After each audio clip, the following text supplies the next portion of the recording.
आज हमारी विपස්සना का दूसरा दिन है। पहले दिन से दूसरा दिन थोड़ा अच्छा रहा, लेकिन कठिनाइयाँ तो है। इनका सामना करना है। अच्छाइयों की सफलता के लिए कुछ बातों को हमें बहुत अच्छी तरह से समझना होता है कि जैसे बताया जाए वैसे ही करना है और बहुत धैर्य से काम करना है, क्योंकि हमारा जो मन होता है वो बहुत चंचल होता है, बहुत जल्दी इधर उधर भागने लगता है। लेकिन हमें कभी निराश नहीं होना है। सभी के साथ में ऐसा होता है, लेकिन धीरज से काम करते रहेंगे तो लक्ष्य तक हम लोग जरूर पहुंचेंगे। बस इसके लिए हमें प्रयत्न करना होता है। इसमें हमें देखते हैं कि पाप कर्म और कुशल कर्म क्या होते हैं। अपनी बोली या शरीर से दूसरे प्राणियों की हानि करना ही पाप है। लेकिन जिस कर्म से दूसरों को सुख पहुंचता है, शांति मिलती हो, उसका हमेशा मंगल होता है और वही पुण्य होता है। औरों को हानि पहुंचाने वाला कर्म स्वयं को भी हानि पहुंचाता है। औरों को लाभ पहुंचाने वाला कर्म स्वयं को भी लाभ पहुंचाता है। यही कुदरत का नियम है, विश्व का विधान है। हम जैसे बीज बोएंगे वैसे ही फल पाएंगे। भगवान बुद्ध ने तीसरी बात चित्त को निर्मल करने की कही है। जो जो चित्त निर्मल होता जाएगा, अपने आप गलत काम नहीं होंगे। अपना मन हमेशा चित्त मैला होता है, तभी हमारे शब्दों और शरीर से दुष्कर्म होते हैं। जब हमारा मन निर्मल हो जाएगा तो ऐसी करुणा मैत्री कई समताओं से भर जाएगा। निर्मल मन चित्त कभी किसी को हानि नहीं पहुंचाता है।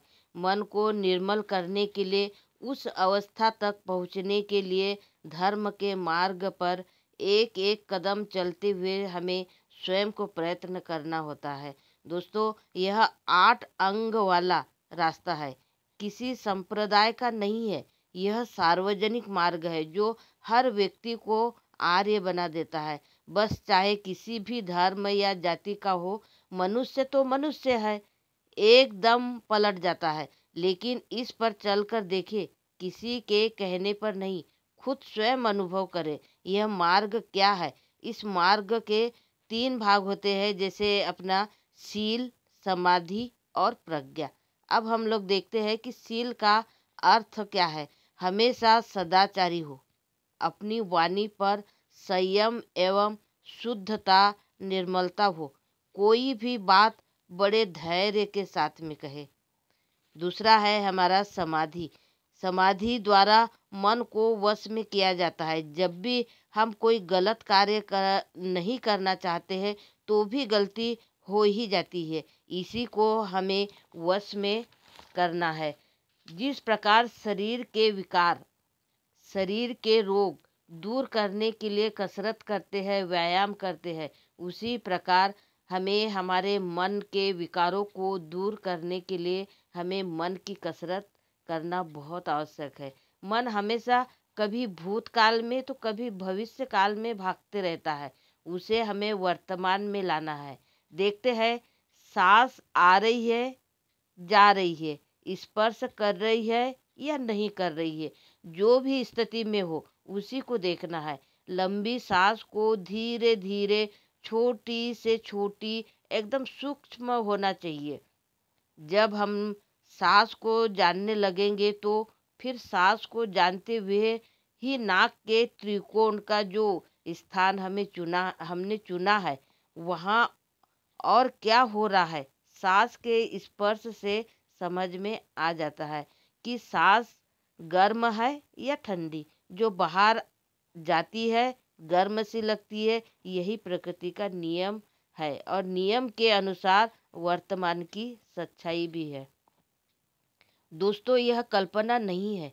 धीरे धीरे दूसरी सच्चाई को भी हम लोग देखने लगेंगे। जो जो मन सूक्ष्म होने लगेगा, शरीर के अंदर जो जो प्रतिक्रियाएं हो रही है, उनका अनुभव हम लोग करने लगेंगे। अभी तो हम नाक के त्रिकोण तक ही सीमित रहेंगे। इसी उसी समय के उसी सीमा के अंदर देखेंगे कि कभी भारीपन मालूम हो रहा है तो कभी हल्कापन, कभी ठंडा तो कभी गर्म, कभी खुजलाहट तो कभी कुछ और। मतलब किस समय क्या हो रहा है हमें कुछ भी समझ में नहीं आता है।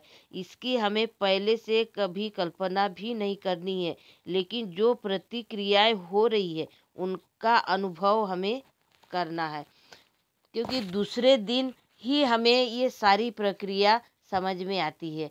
मन एकाग्र हो और जो हम सांस को देख रहे हैं उसमें न तो राग जागता हो और न द्वेष जागता हो, और ना ही कोई भ्रम में रहना है। सांस आ रही है और सांस जा रही है, इसी को देखना है। यदि कोई संवेदना हो रही है तो इसके प्रति हमें कभी न राग उत्पन्न करना है न द्वेष उत्पन्न करना है। बस वर्तमान की सच्चाई के प्रति सतर्क रहना है। यही सम्यक समाधि है, शुद्ध समाधि है और निर्मल समाधि है। दोस्तों, आज मेरा विपश्यना का दूसरा दिन है और ये दूसरे दिन का मेरा अनुभव है। अगर आपको मेरा दूसरे दिन का अनुभव थोड़ा भी हेल्पफुल लगा हो तो प्लीज़ लाइक शेयर और सब्सक्राइब ज़रूर करना दोस्तों। आगे मैं दूसरे दिन आपको तीसरे दिन का अनुभव शेयर करने वाली हूँ, इसलिए वीडियो को सब्सक्राइब करके ज़रूर रखना। थैंक यू दोस्तों। नमस्कार। जय भीम।